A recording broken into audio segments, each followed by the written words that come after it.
and welcome once again to Good Frickin Cookin' with your host, Ryan Frick. Today we're going to make turkey a la king.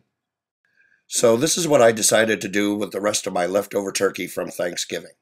Now, I managed to freeze some of my meat so it would last this long. I realize most of you don't have any leftover turkey, but that's okay. You can substitute chicken, and then it's just a chicken a la king, and it will come out just as good.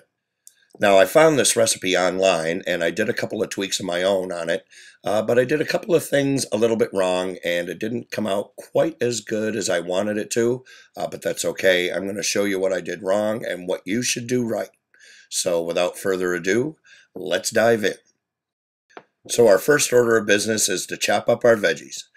Get yourself a medium onion and give that a dice. 2 ribs of celery, wash and dice those, and 2 carrots peeled and diced. Now, you should dice them all the same size, about 1/4 inch. You can see here I'm kind of dicing my carrots a little thick, and it showed. They came out a little tough. You should dice yours a little thinner, more like thick slices. Next up is our black olives. Now, the recipe called for 1/3 cup, and I think I should have used a little more, maybe 1/2 cup or so. So what does that come out to? About 15 olives, I'd say. So now we move on to our peppers. Now, the recipe called for 1/2 red and 1/2 yellow pepper, but they would be the bigger ones. See what I've got here? The 3 colors, but they're smaller. So what I did was use 1/2 of those. Just take the ribs and seeds out of those and dice them up into about 1/4 inch pieces.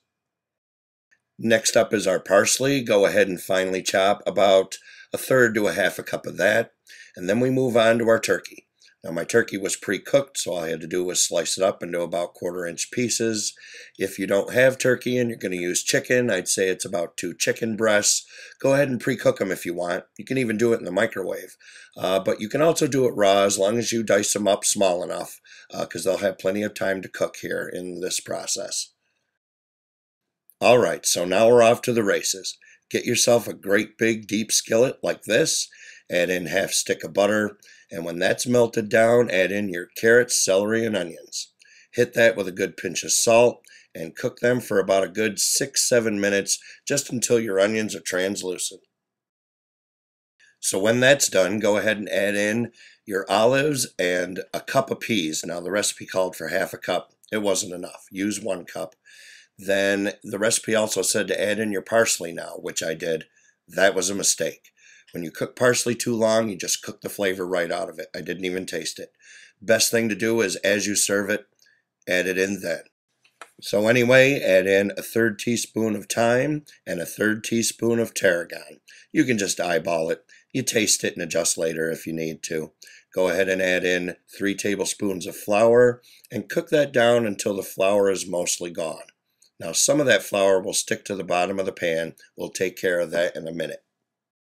Now, once your flour is cooked down for a few minutes to get rid of that starchy taste, go ahead and add in your meat, turkey or chicken. Now, if you're using raw chicken, you want to cook this about 5-6 minutes till you don't see any more pink. But I had pre-cooked meat here, so all I did was warm it up for about a minute or 2. Now, the next step is to add your chicken broth. Add in a little bit and then scrape the bottom of the pan. See, like I'm doing here? Make sure you get all the bits, all the flour, any of the brown bits from your raw chicken maybe. Scrape that all up. That's all going to thicken and flavor your sauce. So I'm using a total of 2 cups of chicken broth. That equals about 1 can. I'm also using 1/2 cup of white wine. Which, me, I love cooking with wine. If you don't want to use wine, use 2.5 cups of broth. That means you'll have to open up a second can of broth, and, well, what am I going to do with the rest of it? Use it to make your rice. So give that a few minutes to thicken up, and then go ahead and add in 1/2 cup of 1/2 and 1/2. Give it a stir, and let it go about a good 5-6 minutes till it's thick as you like it. Give it a taste and adjust for seasonings. And then go ahead and do something that I didn't, which is cover your skillet, turn your heat all the way down to low, and let it go about a good 10 minutes. That way the vegetables will be nice and soft. If you use raw chicken, it will cook all the way through and everything will be nice. And there you have it. Lay down a bed of rice in a bowl and spoon that goodness right over top. Doesn't that look good? I'm telling you, the nice creamy sauce with the chicken broth and the wine, all those different vegetables, the thyme and the tarragon really make a nice statement in this. Now you don't have to, but I top mine off with a little Parmesan cheese, and you should also top it off with your parsley, like I mentioned earlier. Doesn't that look good? I'm telling you, the taste was fabulous. Well, thanks for tuning in. I hope you enjoyed watching this as much as I enjoyed making it. Until next time, this is Ryan Frick with Good Frickin' Cookin'. Catch you later.